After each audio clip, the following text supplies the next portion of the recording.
Hello and welcome. My name is Brejé Williams, and I'm here to bring you the Bay State Banner Weekend Review. Let's get into it. For our first story, we have One United Bank's new program helping first-time homebuyers. For many black and brown families in America, homeownership isn't just about having a place to live. It's about building generational wealth. But historic and systemic barriers have made it harder for communities of color to own homes, build equity, and pass that wealth down. A recent report found that just 40% of black households in Greater Boston own their homes, compared to 73% of white households. Decades of redlining, lending discrimination, and exclusionary zoning laws have left lasting impacts, keeping home ownership out of reach for many. That's why One United Bank, the largest black-owned bank in the country, is stepping in with the Lift Up Home Ownership Program, a $50,000 down payment assistance initiative for first-time homebuyers. Funded by Federal Home Loan Bank of Boston, the program provides grants on a first-come, first-served basis to help cover down payments and closing costs.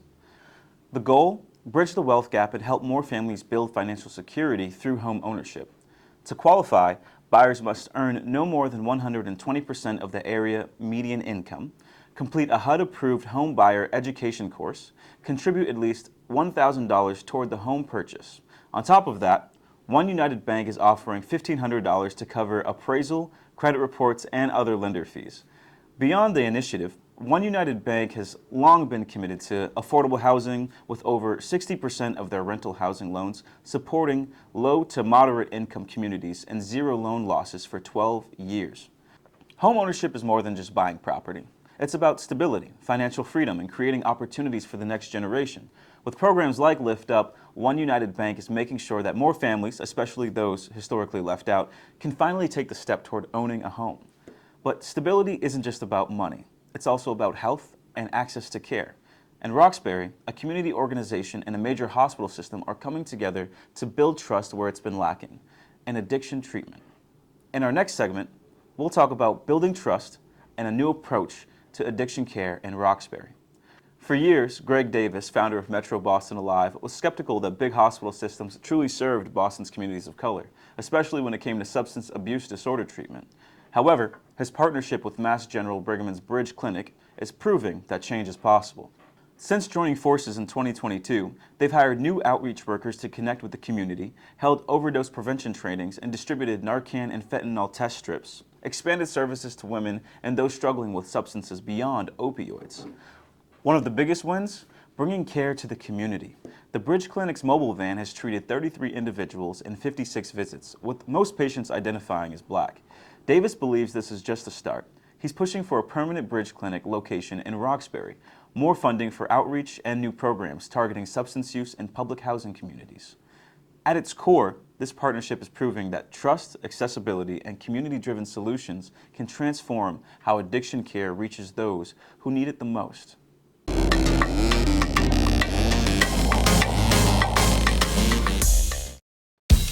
Restaurants are celebrations, they're hubs. It's about coming together, nourishing ourselves, our bodies, and our relationships with each other. We don't exist without the people that walk in our doors every day. We feed each other. Boston never gets old. The Boston restaurant scene right now is as exciting as it has ever been. There's spicy, dynamic, diverse food here. It's time for people to take a second look at Boston. Boston never gets old. Yeah!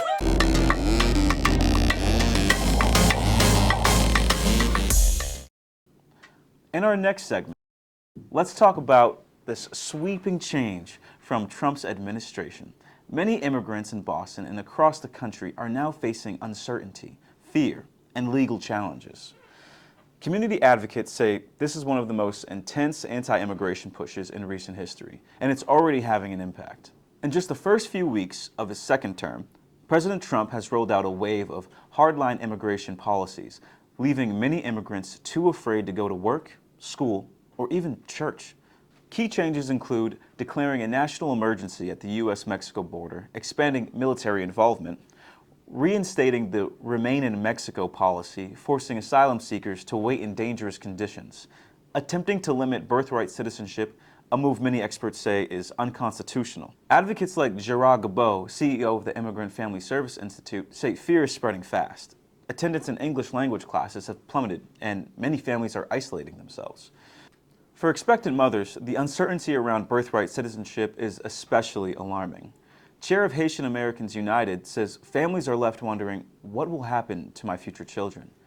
At the same time, the administration has ended temporary protected status for Venezuelans, affecting over 300,000 people, and signed new laws mandating federal detention of undocumented immigrants accused of certain crimes. While federal policies tighten, Massachusetts leaders and advocates are fighting back.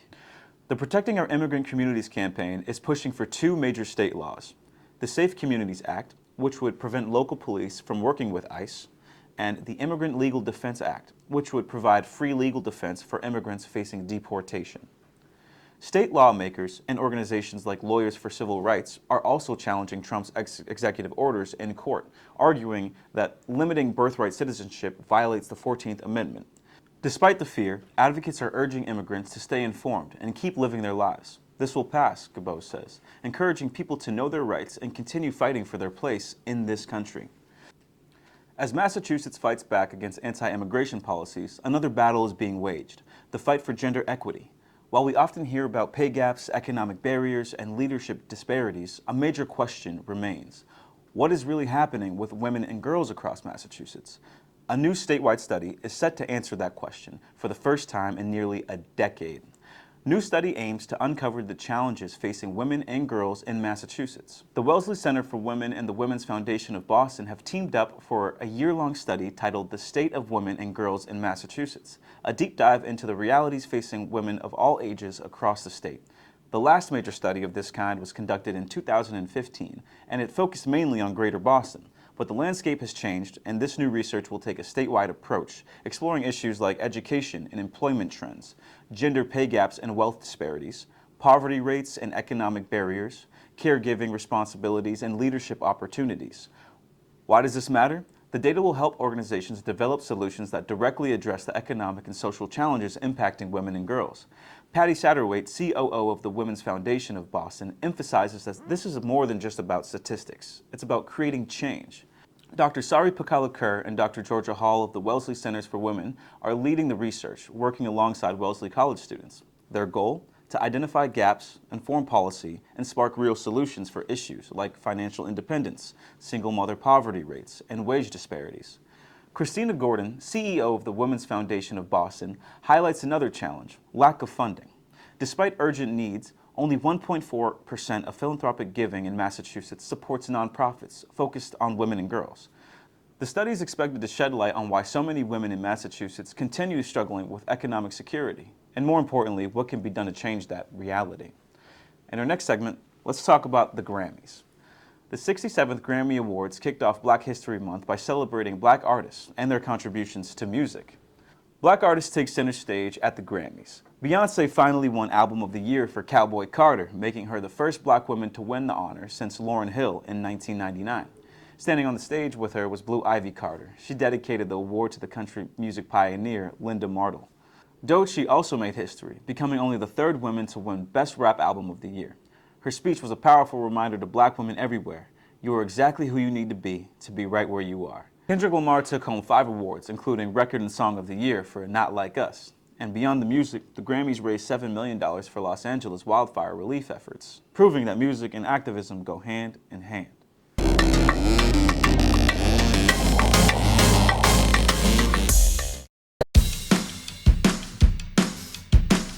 The Boston food scene is on fire. There's spicy, dynamic, diverse food here. It's a surprise to visitors that come here. They expect clam chowder and lobster rolls.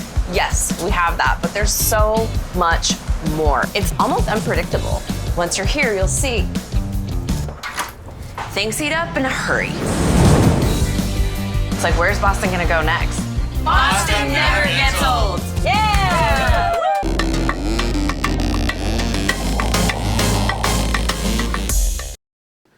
In our next segment, we have our very own Red Sox legend, Hall of Famer, bringing baseball back to Brockton. On January 29, 2025, Rice and his ownership group officially announced the return of the Brockton Rox, an independent league team set to play in the revamped Frontier League. According to Major League Baseball, the league will offer development opportunities for young players and give veteran athletes a second shot at the majors.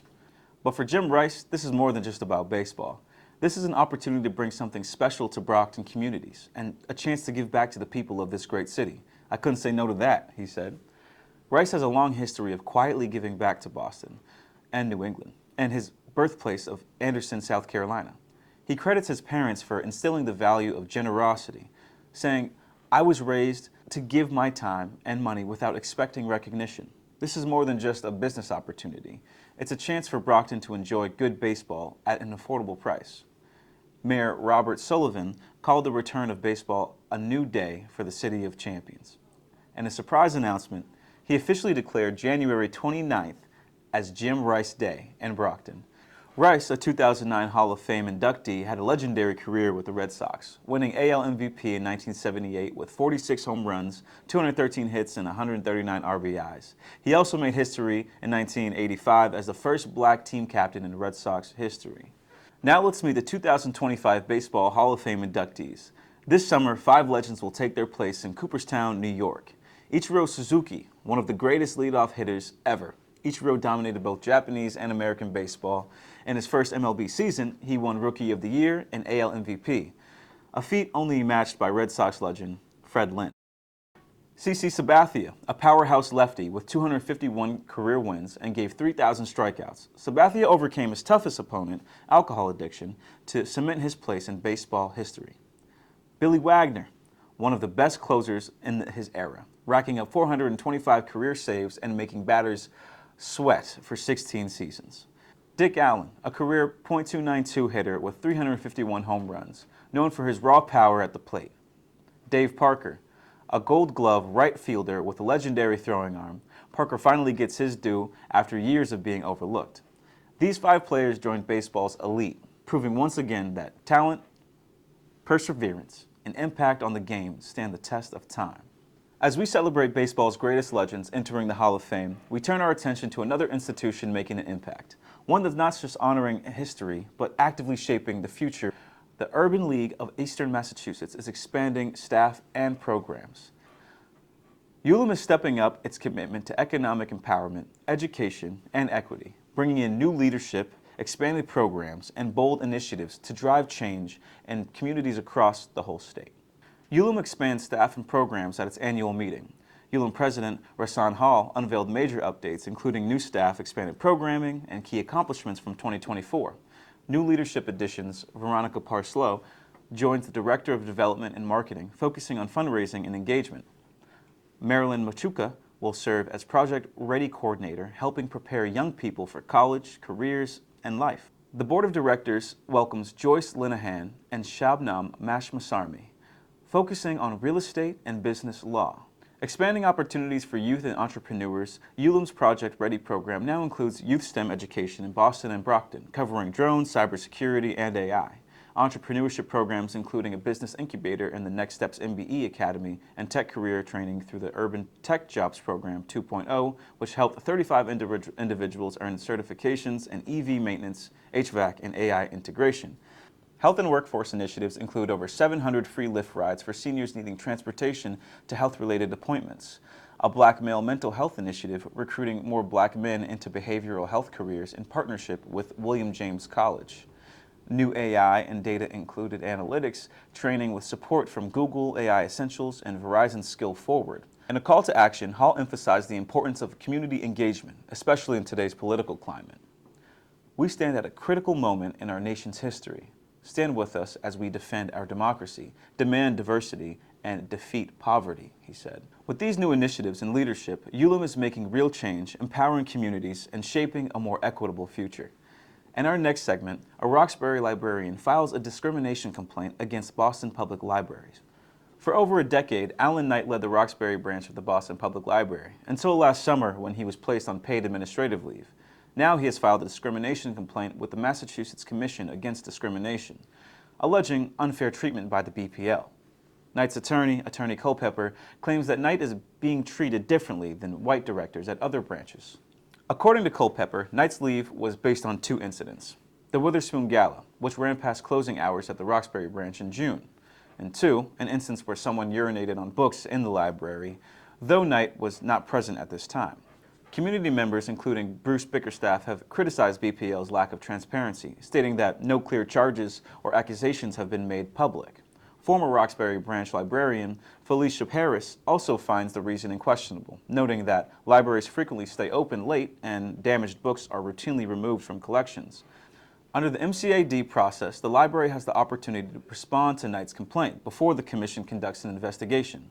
Meanwhile, Knight's supporters argue that his 12 years of leadership at the Roxbury branch helped make it a vital hub for the community, and they question why a trusted, longtime leader is now being sidelined.